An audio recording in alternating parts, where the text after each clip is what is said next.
And this is the Witch computer, originally known as the Harwell computer, developed in the early days of atomic energy research in the UK. Now, I remember seeing the Witch computer on display in Birmingham in the late 1970s, but sadly it wasn't working at that stage. And then for many years the machine was lost. But in 2009, I'm looking through some photographs of a museum store, I found a picture of the original control panel. And eventually, after many visits, we found all the components of the machine.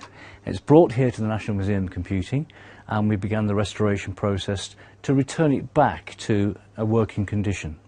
Now, I'm going to introduce Delwyn, who's part of the team that looks after the machine. Oh. What state was it in when it got here? Well, it was very dirty, as you can imagine, having been in storage for so long. And also, one of the first things we had to do was work out where all the kit of parts we received actually went on the racks. And we did that from old photographs and other evidence that we had. So it's substantially complete now, as it was originally? Yes, that's right. And pretty much all the parts you can see in the machine are still the original parts. Can you show me the machine working? Yeah, absolutely. The first thing we need to do is look at how we actually get programs in, which happens over here on the tape reader. So all the programs are loaded into the computer on paper tape, and someone actually has to punch this paper tape out by hand. Oh, wow. So we load it into the reader here, and then to kick it off we go back over to the control panel. Okay, so we'll now start the machine.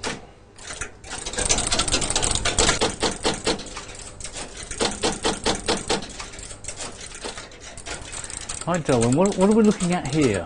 Well, what you can see here is the machine is now loading its program into the memory stores. Right. Interesting thing about this computer is it's entirely based on decimal counting, not binary like a normal computer. And you can actually, these devices are called decatrons, and you can actually see directly from them what number they hold. These are all being cleared to 0. Right. So each one of those is a memory location? That's right. So altogether the machine can store 90 numbers. The closest analogy is a man with a pocket calculator. Which goes quite slow. Very slow. However, unlike the man with the pocket calculator, this machine can carry on day and night and it doesn't make mistakes. Absolutely. So Delwyn, what state is the machine in now? Well, our restoration is now complete, and we're able now to run programs once again that were written for the machine way back in the 1950s. Really? So this is now the oldest original working digital computer in the world? Yes, that's right. It gives us an understanding of the state of technology in the late 1940s.